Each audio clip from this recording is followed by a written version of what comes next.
There we go. So check out David's hand. And she still certainly has some really bright yellows, but this one has attitude. Look at him coming towards me. I think I have to say this is the largest red-headed crate I've ever seen. All right, quickly before we get into one of the most action-packed videos I've ever posted on my channel, you may have noticed a decrease in the frequency of YouTube uploads over the last few months. And the truth is, we've just been running critically low on time, motivation, and resources. That said, I've been so incredibly happy with the support and views on the channel, and I really want to make it more than just a part-time hobby. Hereby, I've launched a Patreon where for as little as $5 a month, you can directly support us here, as well as unlocking some really exciting benefits that we spent weeks planning. First and foremost, everybody will get at least one full-length herping video a month, which is totally exclusive to the Patreon. And people sub to the upper tiers can even unlock in-person herping experiences with me here in Southeast Asia. Whichever one you choose, it's all incredibly valuable to us. And damn, if we get 10 Patreon subs, I will strive my ass off to get back to making at least one video per week on the channel. So let's go, guys. Links in the description. All right, so after the flower garden, we've moved on to a new location. We're here in a different part of Patong, and yeah, we're going to be herping around here for 4 full nights, and tonight is the first. This spot has been incredibly productive in the past with some of our ultimate showstopper finds: red-headed crates, blue corals, other elapids, and just a ton of really special and interesting snakes can be found here. And we're going to be trying to make the most of it. It is another beautiful dry season day here, very warm, so I'm expecting good nocturnal activity. So we're about to get out because sunset, 6 p.m. Let's go. So check out David's hand and his shirt and his arms and his head. You're just covered in grub. And that's because this man found a giant wagglers and climbed up like a vertical tree to get it. A really, really big wagglers. Look at the size of this. Absolutely beautiful female with a huge head. Can someone pick it up so it's not on the road? It looks like on the road. Yeah, because it looks really nice against the black of the gloves. Yeah, you can just hold it gently there. Not the most vibrant colored wagglers by any means, but I don't know why these females tend to I have a feeling they get quite of dusty when they're up there in the trees, especially in the dry season. And she still certainly has some really bright yellows, but what I love about these huge adult females is they almost lose all of their green. So there's only really a few specks of green on the dorsum and on the head now. Otherwise they all kind of fade away. Whereas if you see a sub-adult female, they're always covered in green spots everywhere. Green all over the head. But yeah, what a beautiful snake. We saw just one wagglers on this trip, an adult male, and this huge female has come at the expense of David's livelihood. All right, finally picked up our first road crew snake, and it's a species which is generally quite common in this area, but we haven't seen yet on the trip. It's a purple, or in Thailand they're always usually more like this color, so let's call it a brown kukri snake. This one's actually not bad as they go though, with a very kind of golden brown anterior, and of course you guys know it has a really, really cool venter. Like most kukri snake species, they have a beautiful venter, and now he's being quite cooperative. But don't be fooled by that cute little face. This guy will shred you to bits. It's the largest kukri snake in Thailand by a significant margin. It gets a lot bigger than Fask, and this one's known to inflict some serious damage. A bad bite from this can require stitches, although this one isn't too big, and I don't think it would be able to inflict that much damage, but it certainly would make you bleed like crazy. And that's why I got it for the tail. It was biting everything a second ago in my boot. If I put it near this, it'll probably start, yeah, look at that. Second it senses something that's not normal, it's just gonna start chewing on it. There we go.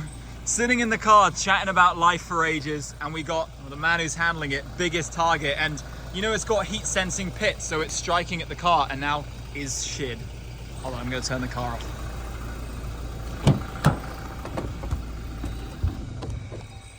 It's not necessarily that long, but it's really thick for a wild one. Really thick for a wild python of this size. Still, what would you say? This one's a good, about 2.9, almost 3 meters maybe. When it gets stretched out, it's really impressive. Any hook? You want a hook? I think we need. Anton, can you grab a hook, please? Any of them, it doesn't really matter. Yes. Super defensive python. Just coming out of the swamp area where we were hanging out earlier. Look at that. Insane. It was just a couple seconds after stepping into the forest. We got our third scarce wolf snake of the trip. This one a lot bigger and has lost much of its bands, but it's still got some remnant bands on the head, and you can see them disappearing to nothing on the body there, which is a pretty cool feature.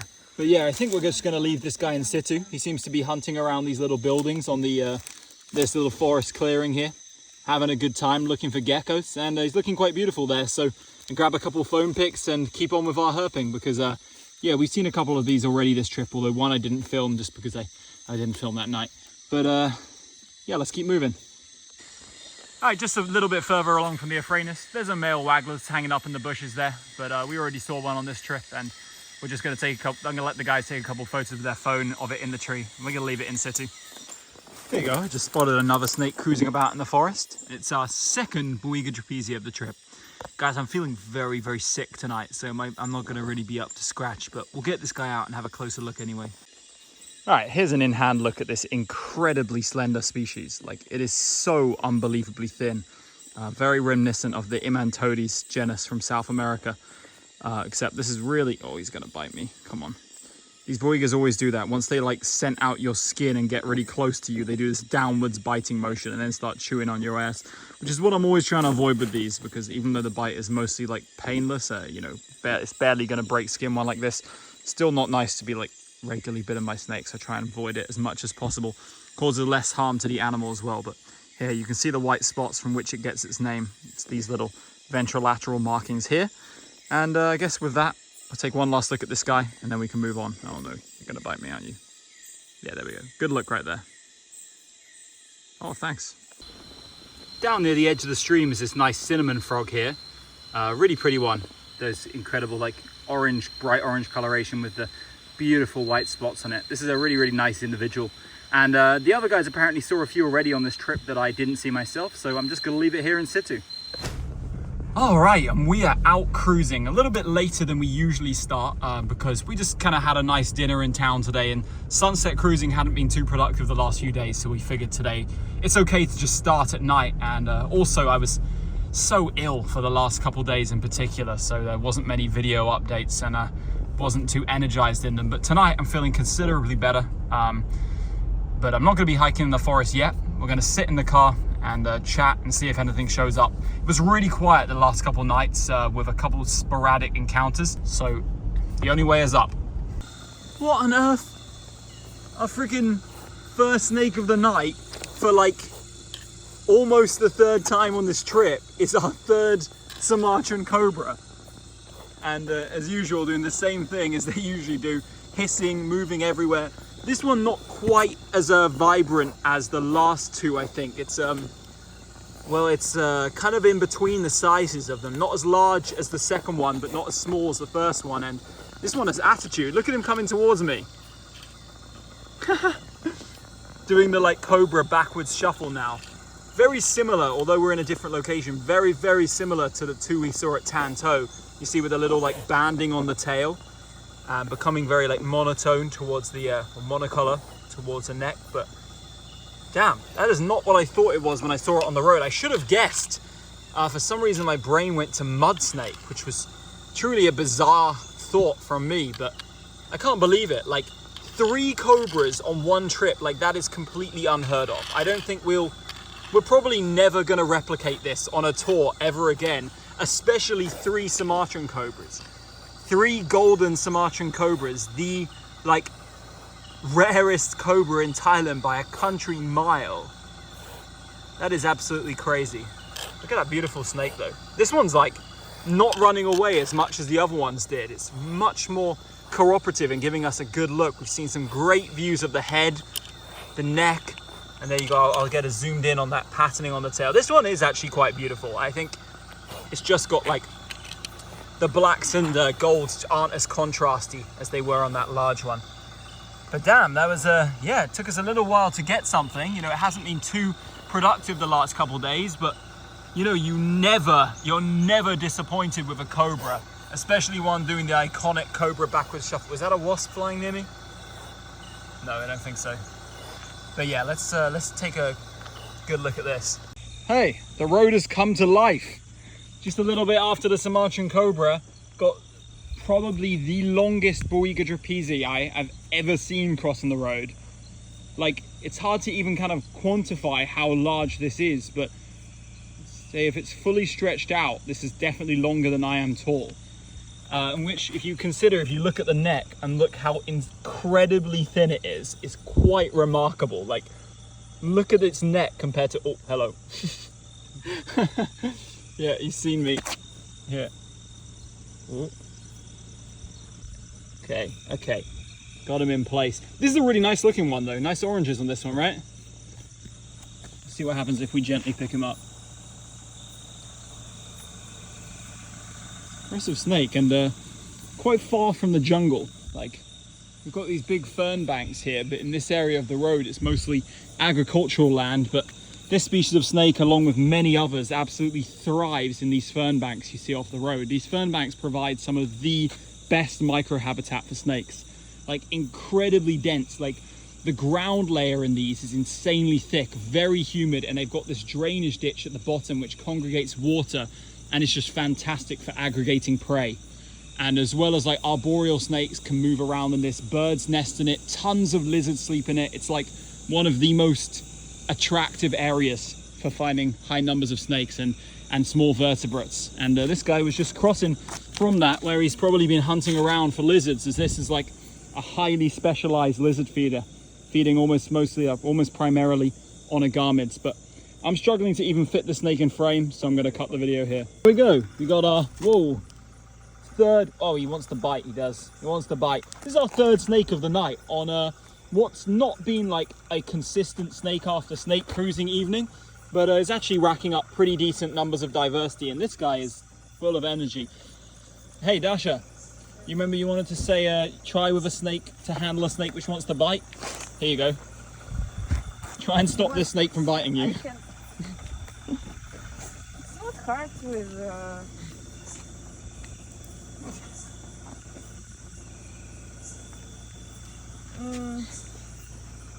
he's too easy to handle. Well, that's what like a cobra would be like a lot of the time, you know. Cobras aren't quite as long, they're a bit shorter and like fatter, so there's less distance between your hand and the head. But generally, like, you can just hold a cobra like this, and if you've got like boots on like that, if you're wearing like trainers or like flip-flops or bare feet, then you definitely don't want to be holding it like that. But this is like fourth of this species of the trip, right guys? Something like that. Yeah, I think fourth. And yeah, he wanted to bite me non-stop when I picked him up, but as soon as Dasha touches him, absolutely no. It's just chilled out completely now. You've got to, yeah, he likes you a lot more. But yeah, this one's really nice kind of green on the upper body there, isn't it? With a nice like defined yellow stripe. Really nice individual of Colagnathes flavellineatus. I love these rat snakes. Like, rat snakes are like my absolute favorite group of snakes to like interact with and encounter in the wild. And this is no exception. The Memoriam racer is a really beautiful snake, and this is a great example. I love the way that it tapers to complete black at the tail. Like that color transition. Snakes which start in one pattern and become a totally different one towards the tail. One of the coolest features in my opinion. But yeah, we've seen a few of these, so we can let it go. All right, here we go. Snake number 4 of tonight's road cruising endeavors, and it's a kind of interesting pinkish colored purpurescence. Hold on, let me fix my light. There we go. For some reason, oh, he's speeding. Dasha, do you want to handle this one? It's just trying to get away. Oh, now it's trying to bite. The evil purple kukri. This one actually does kind of have a purplish tint to it, or is it more like, what color would you describe it as? It's more orange. Orange, yeah, I think I'd concur with that. Now let's just wait for this guy to calm down so we can get a better look. But yeah, when it was on the road, it looked very much kind of a pinkish orange in coloration, and now that it's calmed down a bit, you can make out some of those textures between the scales. And it's no secret on the channel that I am a huge fan of kukris. Despite their evil teeth and mannerisms, they've just got a very cute head, and they're overall just really interesting snakes. Like out here in Asia, they're not too typical. You know, we see a lot of like arboreal snakes out here, and kind of like true terrestrial species. Few and far between these kind of thicker ones with the upturned snout, and they have some great characteristics, like such as the way that they slice open eggs, like super charismatic, ripping open toads and eating their organs. Just there's a lot to cookery snakes, which is kind of makes them quite enjoyable. But yeah, I think that's enough of this guy. After a couple interesting and fun days in the field, which was somewhat marred by mild sickness on my part, it was time for the very final night. I was feeling a lot better, so I wanted to get out into the jungle, and everyone else was grinding hard in the field too. Let's get right to it. Okay, here's our first striped bronzeback of the trip.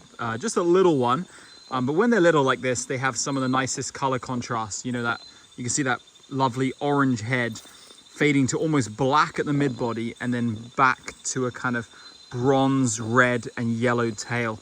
Really quite a nice bronzeback, albeit fairly common in the south of Thailand, especially around kind of disturbed forest edge areas, like where this one was, like wide open tracts of a lot of sunlight that comes through the forest, because these guys are big skink feeders. One of the more sort of low vegetation enjoying bronzebacks, even active on the ground. I've seen them actively hunting on the ground around streams in the daytime on a few occasions, and on like fallen logs and the kind of areas where skinks tend to inhabit. So they love that kind of substrate, and because they feed on kind of like slippery, strong skinks, they also have huge teeth and bite off a large striped bronzeback. One of the more painful kind of non-venomous colubrid bites in southern Thailand, that's for sure. But this lovely little snake here, nice addition to the species count. I'm gonna let it move on. All right, another species of bronzeback tonight, one we already saw on this trip, but this is a really nice individual, like striking blues on the neck and really nice kind of maroon coloration towards the tail with that nice bright green, touches of yellow. Of course, this is the elegant bronzeback, Dendrolaphis formosus. You know, a good individual of this species is certainly a contender for one of the most beautiful snakes to encounter. And although this is far from the most beautiful one I've seen, it's definitely a very nice individual of this rather iconic species at this point. And yeah, this one, this bronzeback has a more wide habitat. This bronzeback doesn't have such a specific habitat preference. You know, this one you can find just sleeping along rivers, in like primary rainforest, in secondary forest, even forest edges, and some overgrown areas around plantations, but never too far from the forest. It certainly prefers more humid areas and is restricted to the south of Thailand and southwards into the Sundaic areas. And there you go, you just saw it relax its neck, so less defensive now and less blues visible, and it goes back to being incredibly slender. Such a slender species of bronzeback, this one, with the large, super large eyes on the head. Absolutely beautiful. Oh my God, a snake. I've been walking for so freaking long, and I was really starting to think there weren't any more snakes active in the jungle. But fortunately, on our last night in the area, this Boiga nigriceps has made an appearance. Only the second one. No biting. Only the second one of the trip, actually, and unfortunately another one which isn't particularly pretty. The last one was but ugly. This one's a little bit better. Somewhat green head, but just not like a dull grey. It's kind of like a pale brown with some pinkish hues on the body.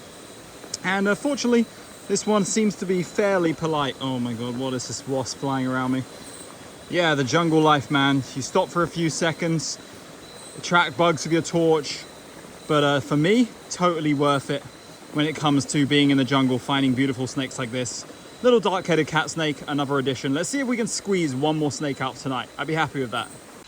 I'll tell you, it's very unnerving constantly walking in elephant tracks when you're herping, especially when you just step off from the group for a moment.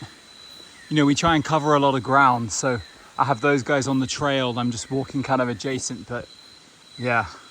Apparently they're not active in the area. They've retreated deep into the forest this time of year. Oh, almost tripped over some roots. But yeah, still, I thought I'd just run that little update, maybe make myself feel a bit better. Hey, check it out. Only seconds after I filmed that creepy elephant video on the other side of this huge tree, I stepped round and I found this beautiful flat-shelled turtle. Look at that. What's he up to? He's looking kind of nervous, but he's got some nice patches of yellow on his carapace. And this must be like a male in breeding season with those light colors on the head. Look at this guy, he looks awesome there. But for turtle standards, this guy's actually given us a really great look at him, and I'm not such a fan of kind of transporting turtles around, so I'm afraid I'm going to leave this guy here so the others won't get to see it. But yeah, very beautiful flat-shelled turtle here in the jungle stream at night, and a very, very decent sized one too. Look at him going past my boot. See ya, buddy. Have a nice life. There we go. Second snake of the night is another boiga, and this time it's a focus please. Focus please. There we go. It's a boiga benculoensis juvenile, and this one has some pretty nice slashes of orange on it, some nice contrasty patterns with a lime or sort of very pale green head. And yeah, you can see him stretching right up in this little bush here. I was scanning around really closely for Wirrett's pit viper, and I just saw this guy's tail in the vegetation being completely still, where he has remained the whole time I've been looking at him. Grabbed a couple phone photos, and I'm going to leave this snake totally in situ. Okay, here's the second Bengkulu cat snake of the night. This one all defensive as usual. The other one was in the jungle, but this is actually the first one I found crossing the road on this trip. David's actually found a few crossing the road. I don't know how many have I showed, maybe just one back in the early first video of the trip. But I haven't road cruised any. I've seen a few while walking around the forest, but this one, which is being surprisingly non-bitey for this species. Usually Benculoensis, along with like Cyanea and what do we call it again? Yeah, Melanota. I was always trying to say Dendrophila. Usually these are the most bitey ones, but yeah, this one's being fairly cooperative. Well, me and Anton just, after the others went to bed, we're out cruising and we're getting snakes pretty consistently. And this time we got this huge Benculoensis right after the last one, which is definitely tracking the scent of a lizard. If you can see what it's doing here, that like putting its nose to the ground and flicking its tongue regularly, it's on the scent of a lizard, which is what these primarily feed on. And what it's going to be doing is tracking where the lizard has been, where it's walked, and it will try to follow it to its scent and eventually catch it and eat it. You know, these very slender species feed almost exclusively on agamid lizards. I'd assume they eat geckos too, but for some reason I just only ever see them feeding on agamids. But this one I haven't mentioned, but it's so strange looking, this one. Like, let me show you, like, it's like blue. There's no greens on this one whatsoever. Its head is like this bluish gray. There's not a single tint of green on the whole body. I've never seen a Benculoensis like this, and I'm sorry I've disturbed him from his hunt, which I know is very mean, but I really want to get like a close look at this because this is a remarkable morph of Boiga Benculoensis here. Like, look at those colors. Like, this is a species we see a lot on the channel and have seen in the last couple videos, but I've sure as hell never seen one that looks like this. Anyway, I've showed this one for a bit. Maybe I'll take a bit more footage if I can get it to like go in my hand, because I think against my hand, not the road, it's like so much easier to see like the incredibly odd like color morph on this one. Like, it truly has got no greens at all. It's all this kind of bluish gray coloration. So very interesting. Believe it or not, when it was on the road, this was like one of the few times where I've completely been stumped as to what the snake was. I couldn't figure it out. So really, really interesting here. Another snake on the road is this Parius carinatus. I think this is the first one I've road cruised at this location. The other guys saw some on the road. You know, obviously we have two cars cruising a lot of the time and they're seeing stuff too. But surprisingly, this is the first one I've road cruised in a time which, despite there not being too much activity, I feel like I've had generally really good luck on the road and seen some really cool things. That said, I would not consider this as one of them, although these are very endearing snakes to many, so I'm going to let him go the direction he was headed. Hey, this is the area where I got the blue coral and the red-headed crate, if you remember in past videos. And also the Sumatran cobra is just around the corner there, so... Oh, it musked on me. Oh my god, I need to wash my hands. So we just got back after what was a pretty long and intense night without much luck, and we happened to bump into David and Mark in the parking lot, who told me they saw a grand total of 2 snakes all night as well. But one of them was a new species for the trip, and they didn't tell me what it is, but when you look at it, it's not just a new species for the trip. It is the ultimate target we had, the showstopper we've been searching for ever since we touched down at this location, the ultimate species of Yalla, the one we most consistently find here. I think I have to say this is the largest red-headed crate I've ever seen. The one we got at this exact spot last year was similar sized, but this one we stretched it out. I think this one is, let's just go up for a second. It's getting close to 2 meters. Like, it's longer than I am tall. Like, it's not even, its tail is so far past my head, and it's like, man, I don't know what to even say about this snake. Just look at this. Let's get it stretched out, kind of facing the camera for a second. See if we can get it go towards the light for a moment. Like, look at the size of this red-headed crate, man. This is absolutely ridiculous. All right, David, you take over handling for a second. I'm gonna do some close-up filming of it. Yeah, just as long as it's not like moving too much. I want to just try and get some close-ups of the head. Here, you can see it spreading this hood. I don't know why, but when I dropped it just then, well, not dropped it, when I let go to go and get the camera, it suddenly come to life. And this is actually the defensive display they do when you first catch them, which we don't often show on video because we're usually not filming, too busy like securing the catch. But you see they spread this very narrow hood and they lift their body up and arch it and move it around. I wouldn't say like a cobra, I'd say actually much more like an Australian elapid. If you see some of the sort of eastern brown snake and stuff do on occasion. It's really cool. And one thing I was just saying to the other guys about this snake, is if you see like David's hand, I have to go so far back, is without a doubt, this is the largest growing crate. Like on average, even though statistically Bungarus fasciatus is the largest crate, statistically we find these, like we see a lot less of these than we do of the other ones in our time herping. And they always tend to be so unbelievably large. And yeah, this one that's just got to be like similar size to the one in Yalla last year, 1.9 meters maybe, touching 2. This time, we forgot last time, but this time we will actually get a measurement on it. But we filmed a lot already. I'm not going to film too much more, but you know, you couldn't imagine a better way to end it. Like me and Anton were out cruising tonight, just praying for red-headed crate. I didn't know where the other guys were. I thought they might have gone to bed, but they were out in the forest grinding as well. Hey, and they pulled this out the bag, yeah? Guess who I am?